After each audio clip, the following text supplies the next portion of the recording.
நிறைவாழ்வு AG சபை வழங்கும் morning மன்னாவிற்கு உங்களை அன்போடு வரவேற்கிறோம். கர்த்தருடைய பரிசுத்த நாமம் மகிமைப்படுவதாக. இந்த நாளில் உங்களை சந்திப்பதிலே மிகுந்த சந்தோஷம். எனக்கு அன்பான தேடு பிள்ளைகளே, என்னுடைய ஜெபங்கள் இன்னும் கேட்கப்படல, என்ன கர்த்தர் பார்த்துக்கிட்டு இருக்கிறாரா பார்க்கலையா அப்படிங்கிற பல கேள்வியோடு கூட, பல சந்தேகத்தோடு கூட நீங்க வாழ்ந்து கொண்டிருக்கலாம். நான் செய்யற காரியத்துக்கெல்லாம் எனக்கு பதில் கிடைக்குமா?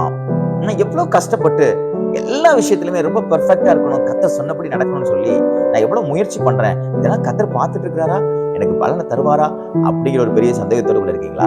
இன்னைக்கு நான் ஒரு வேத வசனத்தை வாசிக்கிறேன், கவனிக்கும்படியாக கேட்கிறேன். அப்போஸ்தலர் நடவடிக்கைகள் 10வது அதிகாரம் 4வது வசனத்தினுடைய கடைசி பகுதி இப்படியாக சொல்லப்பட்டிருக்கிறது: உன் ஜெபங்களும் உன் தருமங்களும் தேவனுக்கு நினைப்பூட்டுதலாக அவர் சந்நிதியில் வந்திருக்கிறது அப்படின்னு தேவதூதன் இந்த மனுஷன் கொர்நேலியுவை பார்த்து சொல்றான். எவ்வளவு அற்புதமான வார்த்தை பாருங்க. கர்த்தர் நம்மை ஒவ்வொரு நாளும் கவனித்துக் கொண்டிருக்கிறார்.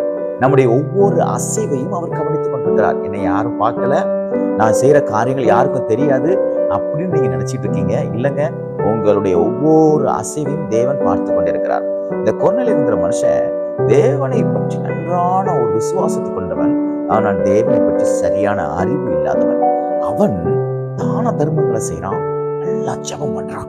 ரொம்ப முக்கியம். இந்த ரெண்டும் ஒரு விசுவாசிக்கு இருக்கணும், தேவனை ஏற்றுக்கொண்டவங்களுக்கு இருக்கணும். தான தர்மங்களை செய்யணும், தான தர்மங்களை மட்டும் செஞ்சுட்டு ஜெபிக்காம இருந்துடக்கூடாது. ஜெபம் பண்ணணும், ஜெபம் பண்ணிட்டு தான தர்மங்களை விட்டுறக்கூடாது. சில பேர் நல்லா ஜெபம் பண்ணுவாங்க, உதவி செய்யக்கூடிய மனப்பான்மை இருக்காது. சில பேர் நல்லா உதவி செய்வாங்க, ஜெபமே இந்த வாடையே இருக்காது. ஆனா இந்த கொர்நேலியு கிட்ட இருந்தது ரெண்டும்.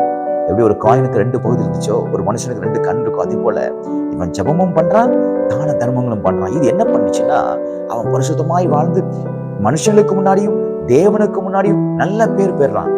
மனுஷனுக்கு முன்னாடி பேர் பெறதுக்கு தான தர்மங்கள், தேவனத்துல பேர் பெறதுக்கு ஜெபம், ரெண்டும் அவனை கொஞ்சம் ஆயிடுச்சு பாருங்க. சேர்ந்த உடனே பரலோகத்துல இருக்கிற தேவதூதன் அனுப்பி சொல்றாருப்பா, அங்க பாரு, கொர்நேலியு ரொம்ப ஜெபம் பண்ணிட்டு இருக்கான், அவன்கிட்ட போய் சொல்லு, உன் தான தர்மங்களும் உன் ஜெபங்களும் எனக்கு என் பக்கமும் வந்து எட்டிருக்கிறது, உனக்கு நான் நன்மை செய்யப்படியா. இன்னைக்கு நீங்க செஞ்ச தான தர்மங்களுக்கு எந்த பலனுமே கிடைக்கல, நான் ஜெபித்த ஜெபங்களுக்கு எந்த பலனுமே கிடைக்கல அப்படின்னு நீங்க யோசிச்சுட்டு இருக்கீங்களா?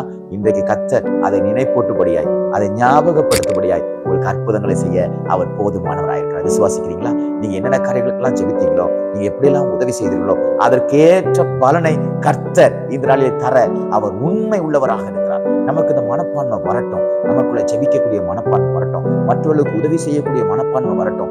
தேவன் ஒரு நாளும் அவன் கடனாளியாய் மாற மாட்டான். ஏழைக்கு இறங்குகிறவன் கர்த்தருக்கு கடன் கொடுக்கிறான்.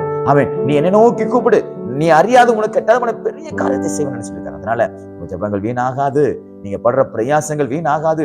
தேவன் அதற்கு ஏற்ற பலனை உங்களுக்கு தர வல்லமையுள்ளவராக இருக்கிறார். விசுவாசிக்கிறீங்களா?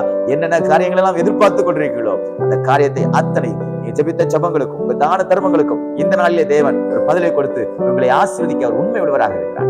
God bless you.